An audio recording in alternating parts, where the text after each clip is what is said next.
Sexton. We won't shame you. Anyone ever never read Anne Sexton? Who has? Anyone ever read Anne Sexton? A lot of hands. Okay. So we're going to get an up-close and personal look tonight. For those of you who may not know very much about her, a quick bit of information.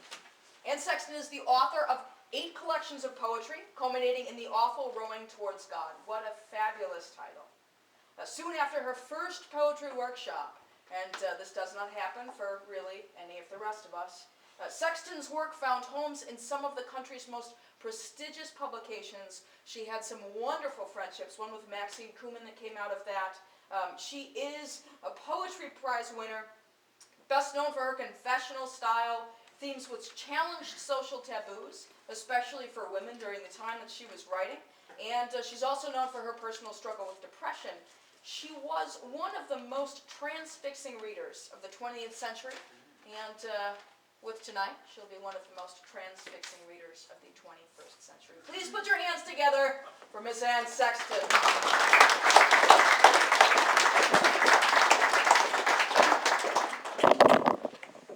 Thank you, Laura.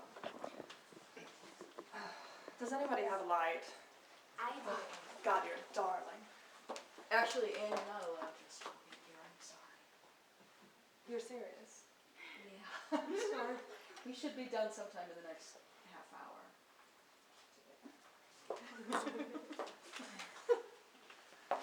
Well, on that note, I'm going to read to you 3 poems, assuming that doesn't take us past our limit, and if not, 2. This is from my collection Transformations, in which I retell fairy tales as they really happened.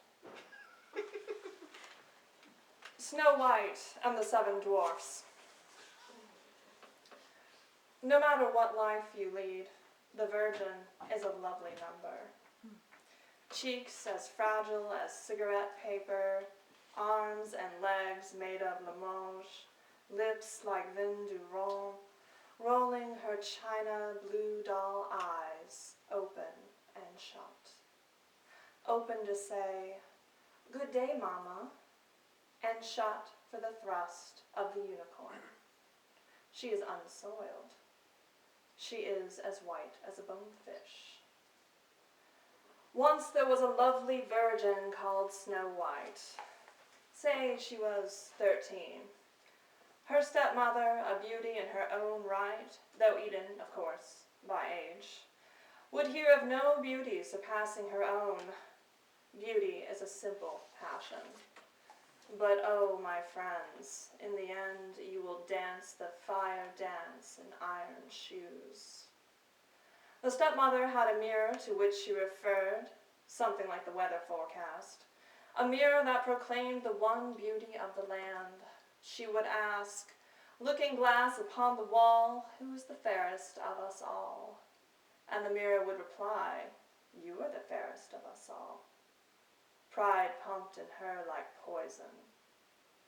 Suddenly one day the mirror replied, "Queen, you are full fair, 'tis true, but Snow White is fairer than you." Until that moment, Snow White had been no more important than a dust mouse under the bed. But now the queen saw brown spots on her hand and 4 whiskers over her lip, so she condemned Snow White to be hacked to death. "Bring me her heart," she said to the hunter, "and I will salt it and eat it." The hunter, however, let his prisoner go, and brought a boar's heart back to the castle. The queen chewed it up like a cube steak. "Now I am fairest," she said, lapping her slim white fingers. Snow White walked in the wild wood for weeks and weeks. At each turn there were 20 doorways, and at each stood a hungry wolf, his tongue lolling out like a worm. The birds called out lewdly, talking like pink parrots, and the snakes hung down in loops, each a noose for her sweet white neck. On the 7th week, she came to the 7th mountain, and there she found the dwarf house. It was as droll as a honeymoon cottage, and completely equipped with 7 beds, 7 chairs, 7 forks, and 7 chamber pots. Snow White ate 7 chicken livers and lay down at last to sleep. The dwarfs, those little hot dogs, walked 3 times around Snow White, the sleeping virgin. They were wise and waddled like small czars. Yes, it's a good omen, they said, and will bring us luck. They stood on tiptoes to watch Snow White wake up. She told them about the mirror and the killer queen, and they asked her to stay and keep house. Beware of your stepmother, they said. Soon she will know you are here. While we are away in the mines during the day, you must not open the door. Looking glass upon the wall, the mirror told, and so the queen dressed herself in rags and went out like a peddler to trap Snow White. She went across 7 mountains. She came to the dwarf house, and Snow White opened the door and bought a bit of lacing. The queen fastened it tightly around her bodice, as tight as an ace bandage, so tight that Snow White swooned. She lay on the floor, a plucked daisy. When the dwarfs came home, they undid the lace, and she revived miraculously. She was as full of life as soda pop. Beware of your stepmother, they said. She will try once more. Looking glass upon the wall, once more the mirror told, and once more the queen dressed in rags, and once more Snow White opened the door. This time she bought a poison comb, a curved 8-inch scorpion, and put it in her hair and swooned again. The dwarfs returned and took out the comb, and she revived miraculously. She opened her eyes as wide as Orphan Annie. Beware, beware, they said. But the mirror told. The queen came. Snow White, the dumb bunny, opened the door. And she bit into a poison apple and fell down for the final time. When the dwarfs returned, they undid her bodice. They looked for a comb, but it did no good. Though they washed her with wine and rubbed her with butter, it was to no avail. She lay as still as a gold piece. The 7 dwarfs could not bring themselves to bury her in the black ground, so they made a black coffin and set it upon the 7th mountain, so that all who passed by could peek in at her beauty. A prince came one June day and would not budge. He stayed so long his hair turned green, and still he would not leave. The dwarfs took pity upon him and gave him the glass Snow White, its doll's eyes shut forever, to keep in his far-off castle. As the prince's men carried the coffin, they stumbled and dropped it, and the chunk of apple flew out of her throat, and she woke up miraculously. And thus Snow White became the prince's bride. The wicked queen was invited to the wedding feast, and when she arrived, there were red-hot iron shoes in the manner of red-hot roller skates, clamped upon her feet. First your toes will smoke, and then your heels will turn black, and you will fry upward like a frog, she was told. And so she danced until she was dead, a subterranean figure, her tongue flicking in and out like a gas jet.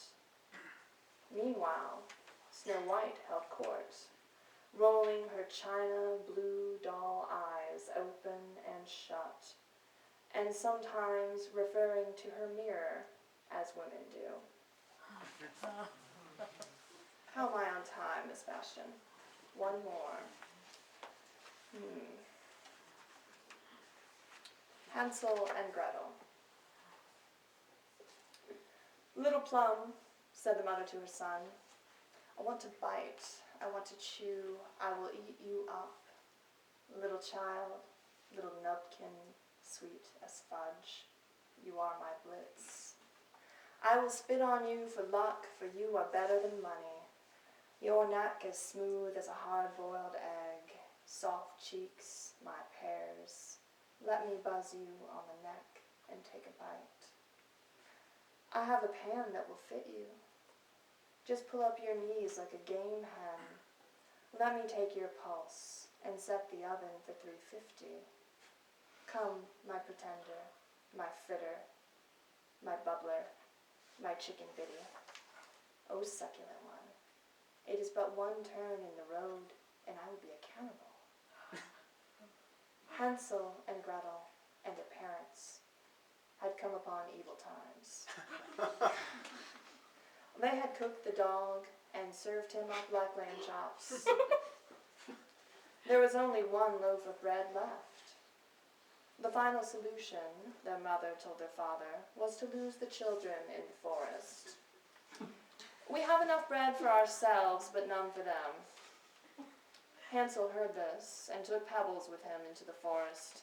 He dropped a pebble every 5th step, and later, after their parents had left them, they followed the pebbles home. The next day, their mother gave them each a hunk of bread, like a page out of the Bible, and sent them out again. This time, Hansel dropped bits of bread. The birds, however, ate the bread, and they were lost at last. They were as blind as worms. They turned like ants in a glove, not knowing which direction to take. The sun was in Leo, and water sprouted from the lion's head, but still they did not know their way. So they walked for 20 days and 20 nights, and came upon a rococo house made all of food from its windows to its chocolate chimney. A witch lived in that house, and she took them in. She gave them a large supper to fatten them up, and then they slept, Z's buzzing from their mouths like flies. Then she took Hansel, the smarter, the bigger, the juicier, into the barn and locked him up. Each day she fed him goose liver so that he would fatten, so that he would be as larded as a plump coachman that night of the whip. She was planning to cook him and then gobble him up, as in a feast after a holy war. She spoke to Gretel and told her how her brother would be better than mutton, how a thrill would go through her as she smelled him cooking, how she would lay the table and sharpen the knives and neglect none of the refinements. Gretel, who had said nothing so far, nodded her head and wept. She, who neither dropped pebbles or bread, bided her time. The witch looked upon her with new eyes and thought, why not this saucy lass for an hors d'oeuvre? She explained to Gretel that she must climb into the oven to see if she would fit. Gretel spoke at last. Ja, Fraulein, show me how it can be done. The witch thought this fair and climbed in to show the way. It was a matter of gymnastics. Gretel, seeing her moment in history, shut fast the oven, locked fast the door, fast as Houdini, and turned the oven on to bake. The witch turned as red as the Japanese flag. Her blood began to boil up like Coca-Cola. Her eyes began to melt. She was done for. Altogether, a memorable incident. As for Hansel and Gretel, they escaped and went home to their father. Their mother, you'll be glad to hear, was dead. Only at supper time, while eating a chicken leg, did our children remember the woe of the oven, the smell of the cooking witch, a little like mutton, to be served only with burgundy and fine white linen, like something religious.